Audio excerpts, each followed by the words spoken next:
Zabeth et la chouette.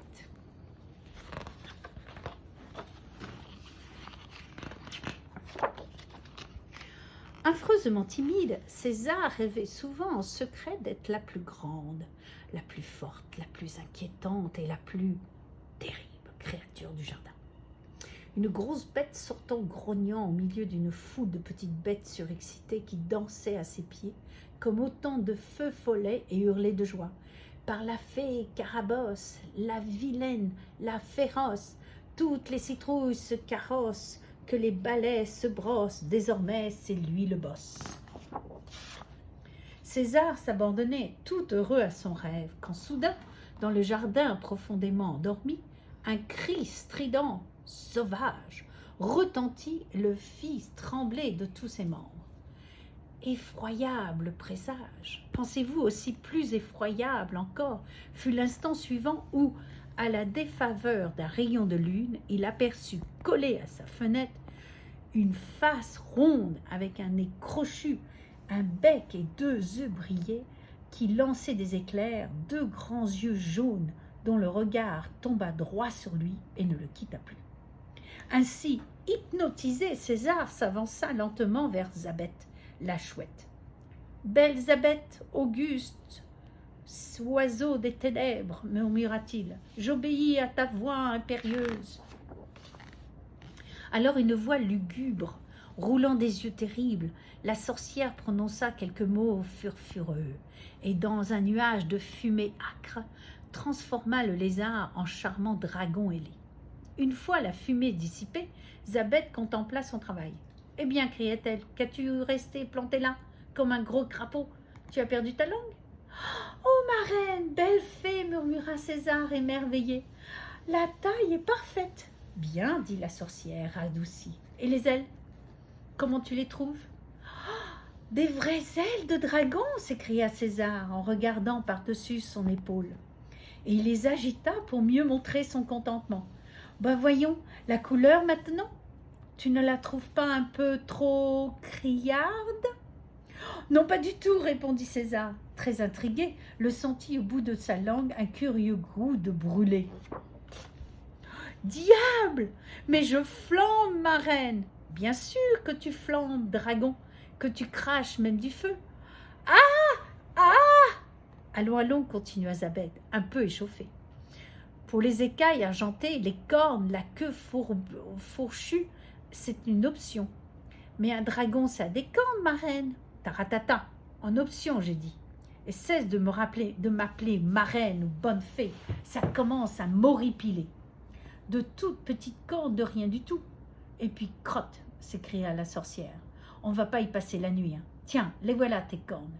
Et c'est mieux comme ça, s'écria César, en pointant fièrement vers Zabeth ses nouveaux attributs. C'est même parfait. Soudain, il prit son élan de tendresse et se jeta au cou de la sorcière. Il lui fit un baiser brûlant bien sûr, et il se mit à sauter et bondir d'un bout à l'autre du jardin, en faisant un horrible vacarme. Zabeth, qui partageait visiblement son excitation, le suivit toute la nuit, en poussant des cris perçants. Mais dès les premières lueurs du jour, la chouette vola sagement vers son arbre, et d'une voix chargée de sommeil, « Je te souhaite bonne nuit à la compagnie. » César ne s'en aperçut même pas tellement il était fier de parader en dragon ailé dans les allées du jardin. « Ya, ya !» La tête qu'ils vont faire, pensa-t-il. En effet, je ne vous dis pas la tête qu'ils firent, les petites bêtes, en découvrant ce matin-là un monstre dans leur jardin. La première à en faire des frais, ce fut la matinale d'entre elles, Mireille l'abeille. La boutuneuse s'apprêtait à faire sa récolte de pollen quand soudain une voix étrange, accompagnée d'un mystérieux mâchonnement, il fit sursauter. Délicieuse ces roses, vraiment très rafraîchissantes, avec cette légère rosée. Et avec des piquants, ça relève bien le goût. Après quelques secondes de stupeur, l'abeille se mit à pousser des grands cris. Puis, prise de panique, devant le dragon ahuri, elle fila à tire-laine vers son voisin le plus proche, Benjamin.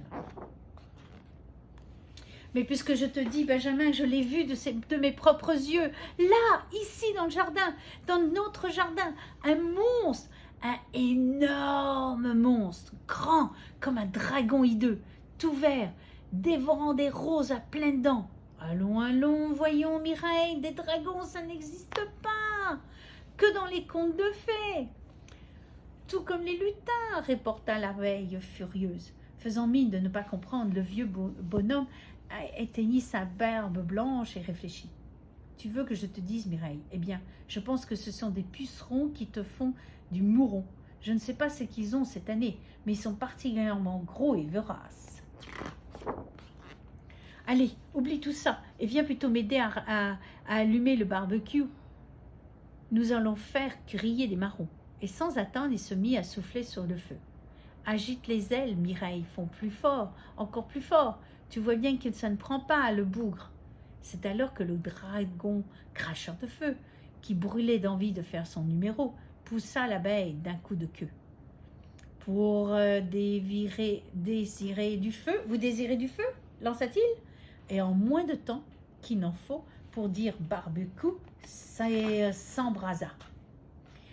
Et en même temps, qu'il ne faut pour l'écrire, ce fut la panique, la débandade. Au secours, l'aide, du feu, le dragon, un terrible dragon. Le terrible dragon eut beau lui courir après en criant « N'ayez pas peur, c'est moi, César !» Les volets claquèrent, les portes se verrouillèrent. Il se retrouva bientôt tout seul au milieu du jardin.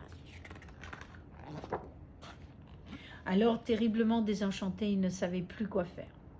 Le pauvre César appela la sorcière dans son arme. « Madame la chouette, réveillez-vous !» Zabeth ouvrit lentement un œil sur le dragon. « Qu'est-ce que c'est encore ?» C'est que, babouilla César embarrassé, je me sens pas très bien dans ma peau. À vrai dire, ma reine, je préférerais un lézard. » Médusée, la chouette faillit tomber de sa branche. « Quoi? Mais qu'est-ce que tu me racontes là? Tu es magnifique en dragon. » »« Oui, bien sûr, ma reine, mais on ne peut pas plaire à tout le monde. Et puis un dragon, ça n'a pas sa place dans le jardin. Ça n'a rien à faire dans un jardin. » La chouette, qui voulait dormir, ne chercha pas plus à en savoir davantage. « Eh bien, tant pis pour toi, lui dit-elle, si tu désires vraiment retourner à ta pauvre petite vie d'avant. » Et en un clin d'œil, César redevint lézard, que tout le monde connaissait, que personne ne s'attendait à voir, un jour comme celui-ci, sauter de joie dans le jardin. « Mais qu'est-ce que tu fais là ?» chuchota soudain une petite voix effrayée. « Sauve-toi vite, le dragon va te... » « Le dragon, dit César en riant, il est parti, il ne reviendra plus. Je l'ai renvoyé là-bas, très loin, dans le jardin de l'autre côté. » À peine avait-il prononcé cette bonne nouvelle qu'on entendait de l'autre côté du jardin une voix tonitruante. « Oh, le monstre, regardez dans quel état il a mis mes fleurs. Je t'ai déjà dit 100 fois de ne pas jouer avec les allumettes.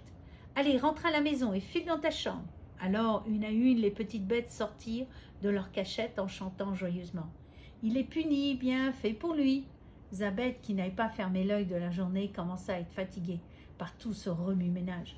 Les histoires de sorcellerie, de dragons, j'en ai vraiment plus de mon âge. Je ne suis qu'une vieille chouette, dit-elle en volant vers la forêt. Je serais plus sage que je ne sorte pas cette nuit, à moins que j'aille chasser une ou deux souris.